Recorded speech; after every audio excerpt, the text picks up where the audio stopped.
What's your name and where you're currently based? So my name is Jide and I'm living in London.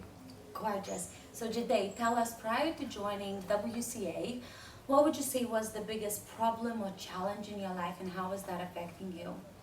So prior to joining WCA, I think the biggest problem in my life was hiding in plain sight and not going for what I really wanted to go for, and allowing sort of fear and doubt to hold me back, even though sort of, people reflected to me sort of what they saw in me.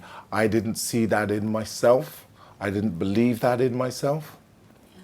So now that you made it here to WCA, what would you say surprised you the most or made you the happiest about being part of this experience? So now that I'm here at WCA, I think what's surprised me the most has been what people have reflected back to me and what they see in me, and that I can be a strong leader, and that I come with a lot of energy, and that I can be there for people, but that I wasn't being there for myself, that I wasn't like doing what I do for other people for myself. And that's been like a really big realization, and stepping into my own vulnerability and finding the strength in that vulnerability, whereas before I would always be hiding away from that, thinking it was a weakness rather than actually the strength that I found it to be now. Wow. So on that note then, and I know that it has been probably a few, but what would you say was the biggest breakthrough or aha moment for you in those last 4 days?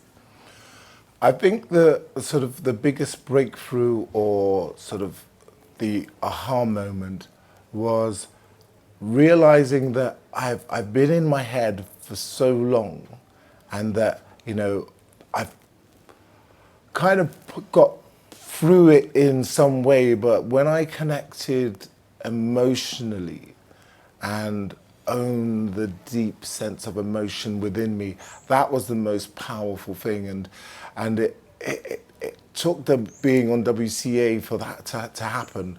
I knew from the very beginning, when I first saw Tim, and when I first realized that WCA was a thing and that it was a possibility for me to be involved in, that it was going to be where I found, myself, and connected to what I hadn't been able to connect to before with whatever I've done before. I may have come close, but it didn't root it in for me. And now I feel that is what I've come to, that point that I've come to. And now I know how I can move forward in faith, rather than fear on my journey, and moving and shifting that energy. So that has been the shift. That's been the real big shift for me. I love that. So on that note, and for people who are, listening to you and maybe they resonate with your story or they love your energy and they feel, okay, good for Jide, he was able to do that, but maybe I'm too afraid, I'm too scared, I'm not good enough. Sometimes people can really over-rationalize and overthink these things. What would you say to that person that's currently maybe afraid or on the fence whether to join this experience or not? Yeah, so if anyone is afraid or on the fence, like I've been, for such a long time, and that you think that there's nothing out there for you, or you think you've reached the end of the line, and that like, oh, it's too late or whatever, I want to say to you that it's never too late. It's never too late.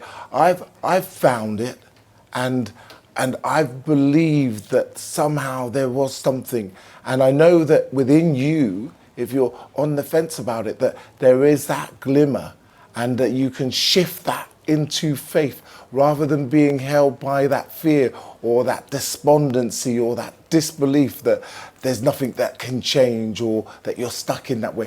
And you don't have to be stuck, because it's a choice.